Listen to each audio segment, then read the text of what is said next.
Can't even get the mic off. It's your number one baby daddy, MrNoGood of MrNoGood.com. How many times have I told y'all to mind y'all's business? How many times, even the last time I've told y'all to mind your business was in the Jacob Blake podcast. And the title of that podcast was Jacob Blake, Mind Your Business. I'll probably pin a link to that video in the comments. But this is a classic case of somebody not minding their business. And it ends up going back horribly bad.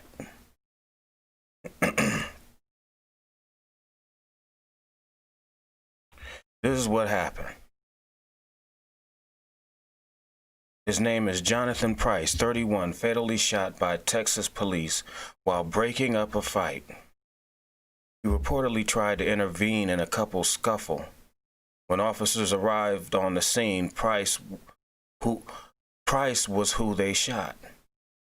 A Texas man called a pillar of his community was shot to death by police after trying to break up a fight between a man and a woman at a gas station. Witnesses say that Jonathan Price tried to break up the disagreement inside the store, but it spilled outside. When officers responded to the scene, Price was the one they shot. Price, 31, was a former athlete employed by Wolf City, which is about an hour away from Dallas. He also worked as a fitness trainer. Here's a dude right here. So he was,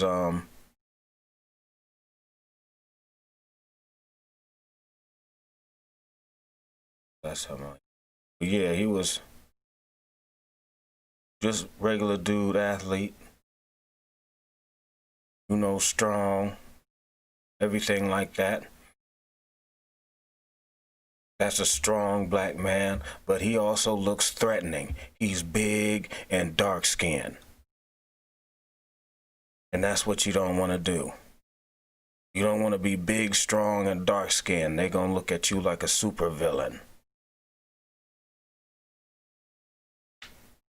So, they looked at this dude like a supervillain, and then it went all bad from there. Here we go. His mother, Marcella Lewis, said that she was in bed when she was called about the shooting. She said she rushed to the gas station, but the police wouldn't allow her to see her son. I just wanted to hold his hand, and they wouldn't let me do that, Lewis said. I just wanted to crawl over there to him. Former professional baseball player Will Middlebrooks posted a video on Facebook saying that he grew up with Price. Jonathan was a close friend of mine from childhood. We came up together, played t-ball together. This one hurts for so many reasons. See this face? This is the face of one of my childhood friends, the face of my first ever favorite teammate. But unfortunately, it's the face of a man whose life was taken away from him last night with his hands in the air, while a small-town East Texas cop shot him once in the chest and twice in the back. There's no excuses this time, Middlebrooks, who is white, wrote. This is purely an act of racism, period. I'm sick, I'm heartbroken, and I'm furious, he concluded. Texas Rangers are investigating the shooting.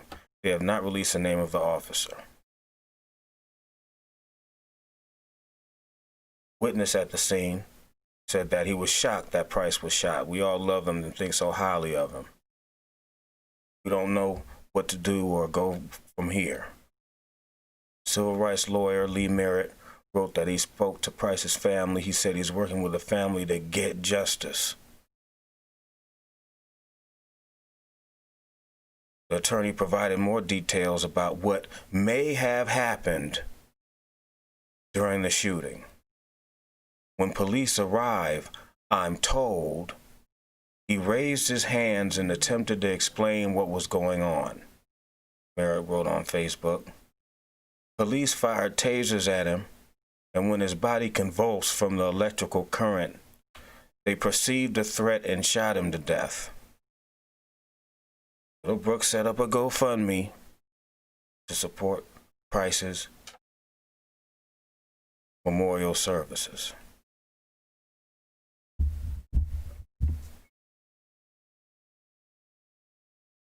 The problem is,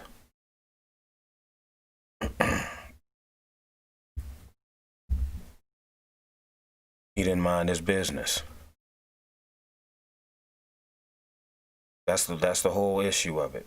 You gotta mind your business and stay out of it unless you see something heinous going on. Like I said before, unless you see a child getting abducted or an elderly person or somebody that's mentally deficient getting abused, you step in. But if you just see a man and a woman fighting, get in your car and go home. That's offensive to just step in somebody else's business. You don't know who they are. You don't know why they're fighting. You don't know anything about the situation. But you come out the gas station and decide you're going to break up the fight between two people that you don't even know. And supposedly they were white, which is even worse.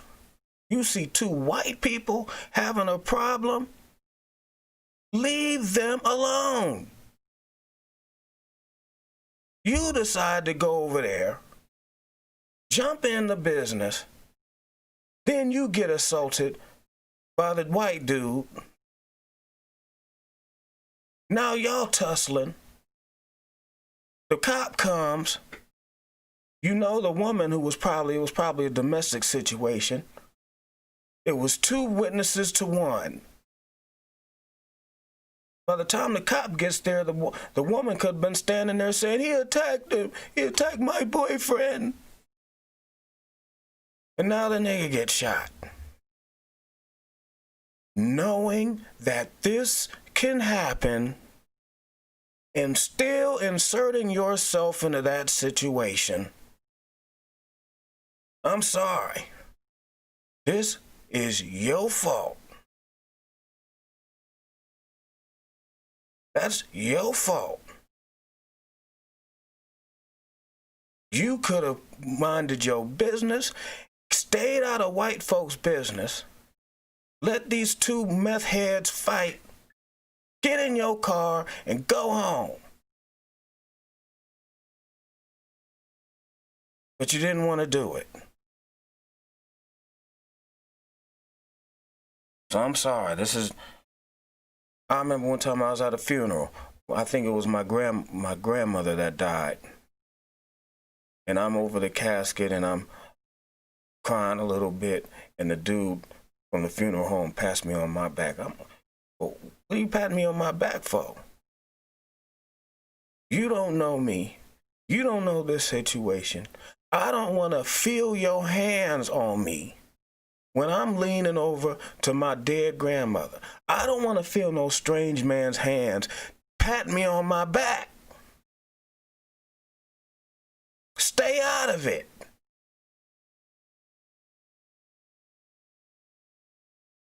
That's what is going on here. Stay out of it. It ain't got nothing to do with you. Now you're dead.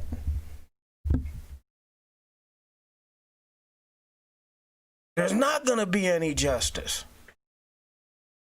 There's hearsay, he said, she said already. They said he had his hands in the air. You don't know. They said they tased him, but he convulsed so violently that they thought, oh, tasing him wasn't enough. We just gonna shoot him. How stupid does that sound? You tase a nigga, if he's convulsing, you got him. Unless he's convulsing while he's on his feet, while he's headed towards you.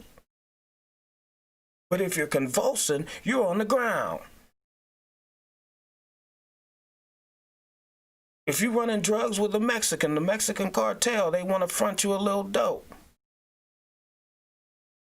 And you think you can make a little come up. You know what will happen if you don't get that Mexican his money. If you choose to put yourself in that situation and take that dope front, you better have his money. If you end up dead, shouldn't have put yourself there. This dude shouldn't have put himself there. There will be zero justice for this. You know better than to get in white folks' business. Because the only way it could be, they can call it racism, is if the people that he broke up the fight with was white. If he broke up the fight with two black people, or a black and a white person, or a black woman and a white man, maybe. But otherwise, if they all black and they tase and shoot him to shoot the wrong person, then it ain't racism. So they gotta be white. Stay out of white folks' business. Let these meth heads, fentanyl snorting white folks do what white folks do. You don't get in their business, and then you won't get shot. Then you'd be at home right now, chilling with your mama and your sister. Now they crying because you couldn't stay out of white folks' business. I know it's horrible. I know it's bad out here, but you know it too. And if you know it and you get out there and get in the middle of some business, that's what it is. And you get shot, hey. Get in your car, go home. Call the police. It would have been easier to just call the police, because if obviously you didn't have it under control by the time the police got there. Stand back, call the police. If you see two white folks fighting, pull out your phone and record it. Somebody else gonna call the police. But you don't put yourself physically in a situation with two strangers, white strangers, in a town in Texas.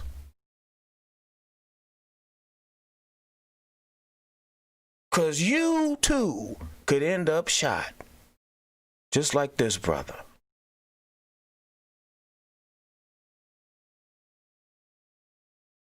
And this is your number one baby daddy, MrNoGood of MrNoGood.com. You can find me there. Hit me up at 330-536-3706.